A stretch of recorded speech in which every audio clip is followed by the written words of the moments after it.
Good morning, afternoon, evening, or night. I am Raven Gata, and I'm going to do my best to give you the rundown on the American culture in the 1950s and 60s.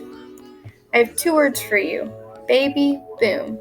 Around 1945, when all of our happy soldiers came back home from World War II, America saw its highest rate of marriages and births. In fact, this generation married off 96.4% of its women and 94.1% of its men. When our happy soldiers got around to inevitably loving on their wives, we saw something that had never happened before. A single generation of children ranging from newborns to 18-year-olds made up 40% of the population.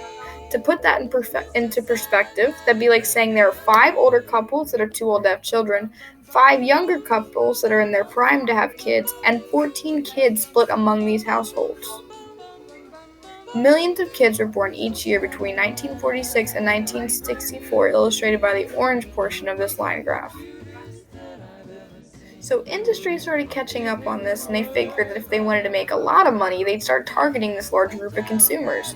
Soon, music started changing from blues, swing, and jazz to rock and roll.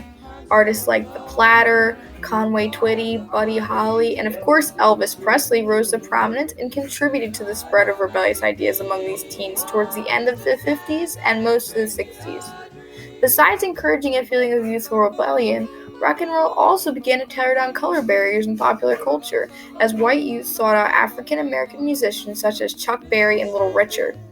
In 1956, 68% of all music played on the radio stations was rock and roll. As for media, teens started getting more into television shows rather than movies due to the cut costs and increased convenience of staying inside, so films started focusing on teen appeal to try and lure them back in. Horror movies, dramas, and famous co-stars became more prevalent among the cinema stage. Classics like The Curse of Frankenstein were made famous among this period, and Elvis Presley starred in over 30 movies. This industry still found it hard to compete with the idea of staying at home to watch a television show. So, the smart people in charge of these television stations use this as an opportunity to try and get a hold of these teens' rebellious spirits while still keeping the shows relatable. Almost all of the popular shows on TV featured a mom that stayed close to her kids, a wise father, and children that were playful and adventurous but still obedient to their parents. These shows included programs like Leave It to Beaver and Father Knows Best. Maybe this worked a little bit, but these shows definitely didn't have a large enough impact to curb the family dynamic the United States is so famous for now. These decades were attributed to the breakdown in traditional values in clothing. The waistline was a major issue in the 1950s. Some women really liked the snug fit of boudoir dresses, while others liked the dresses with no waistline, often referred to as sack dresses.